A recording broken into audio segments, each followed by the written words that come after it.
Wala pang bagong manliligaw? Yun ang parang hindi ko na siksik. Nasiksik sa Hindi ko na Isama sa isingit. siksik. Wala yata sa inventory ko. Pero handa ka nang pumasok sa relasyon ulit? Ulit? Bakit meron ba? Dati. Meron na ba sa pinasok? Meron na ka. Pumasok, ay hindi ko gusto kalabas ulit. Sinilip lang, ay, no, I don't like. Ay, hindi ko gusto ulit. Exit.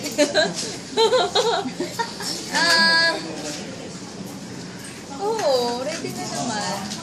Oo, kasi bilang ngayon masasabi ko na right of age na ako. Tsaka, feeling ko naman, medyo alam ko na mga bagay-bagay. Feeling ko naman, I know enough para mag-commit. Pero syempre, mas marami akong matutunan pag nasa isang relasyon ako. Ano ba naman yun? Na alam yung hearsay lang, ganyan. Ready na ako. Kung meron man. kung may magpaparamdam. Wala ka after mag-debut? Wala pa naman. Naku,